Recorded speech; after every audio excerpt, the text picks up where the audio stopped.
Sebelum nonton, jangan lupa di-subscribe, like, dan komen. Bagi yang mau berbagi sedikit rezekinya, bisa dikirim ke akun Dana Gil HVS. Istana Regal Ibu Kota Kelmen.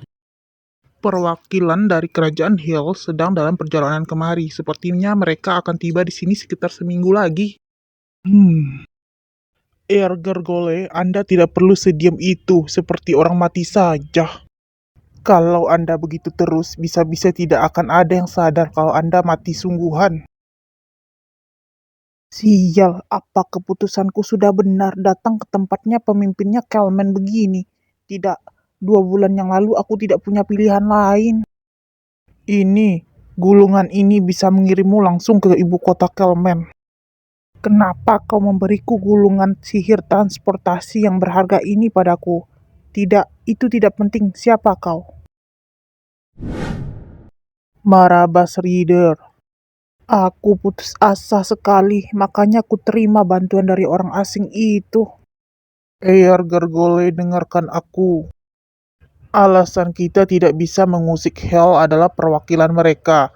Adalah karena keluarga Child. Benar. Jadi, bagaimana kalau kita rekrut Duke Monster itu ke pihak kita? Putriku yang paling bungsu kebetulan dalam usia yang pas untuk menikah. Tapi Duke Chell sudah punya tunangan. Yang berasal dari keluarga yang berpengaruh kecil, dia bisa membatalkan pertunangan mereka kapanpun dia mau. Sang Duke yang mengerti untung rugi itu pasti akan lebih memilih putriku. Dia memang pemimpinnya Kelmen, tapi dia tidak mengerti apa yang dikatakan. Sang Duk cinta mati pada tunangannya. Sial, semoga hal ini tidak membuatku terlibat masalah lagi.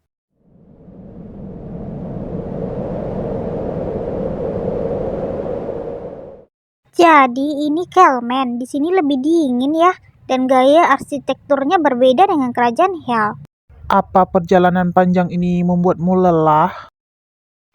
Sama sekali tidak. Kapten kapal mengemudi dengan sangat baik dan aku tidak merasa berkekurangan sama sekali selama perjalanan. Sampai-sampai aku lupa kita sedang di atas kapal.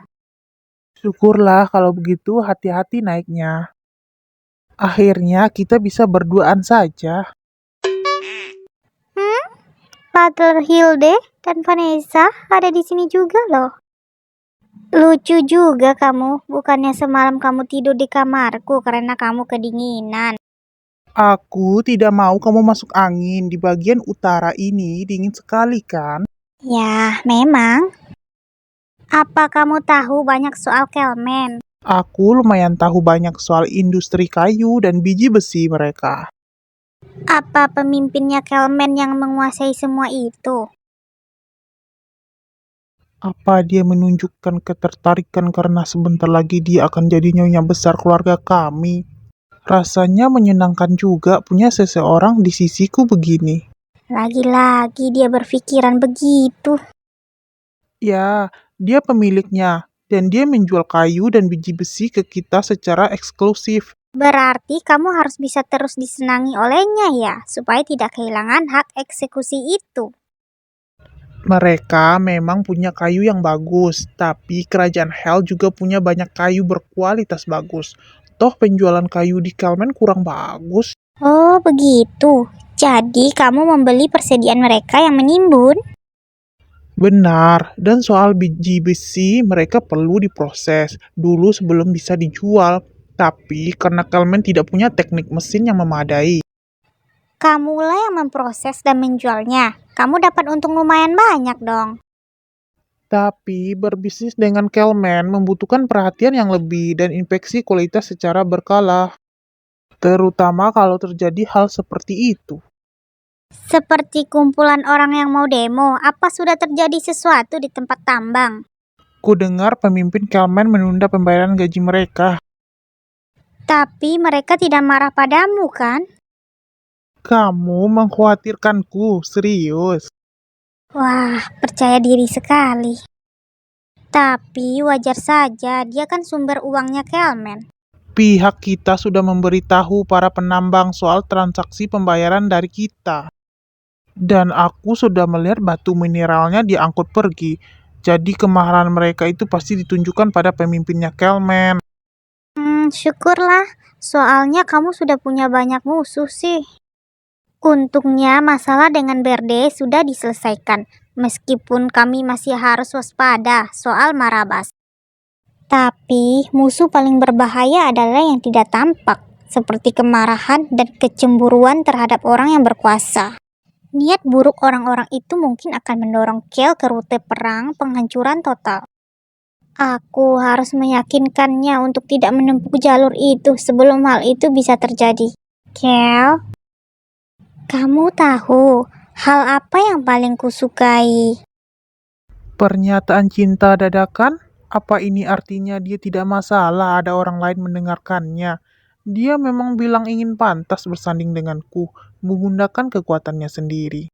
Maaf, tapi ini bukan soal itu.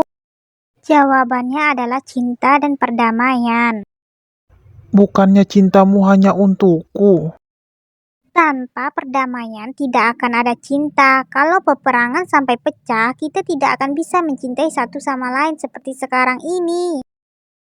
Dan karena kamu seorang duk, kamu harus turut pergi berperang kan? Kalau kamu sampai pergi, aku... Jadi kamu akan terus mencintaiku selama perdamaian terus berlangsung.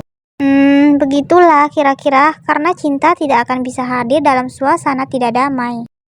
Berarti tidak ada yang perlu kamu khawatirkan. Menjaga kedamaian itu sesuatu yang murah. Ah, begitu ya. Kenapa aku jadi gelisah? Apa tidak masalah kata damai terdengar mengerikan begitu? Damai ya damai kan? Leane, Ya, ayah. Apa yang dia mau kali ini? Aku kan harus latihan pedang. kamu pernah bertemu dengan Duk Chel waktu dia berkunjung kemari dulu kan? Ya, aku dengar dia akan kemari lagi sebagai perwakilan negaranya. Benar sekali, Leane. Aku mau kamu jadi nyonya besarnya keluarga Duk Chel.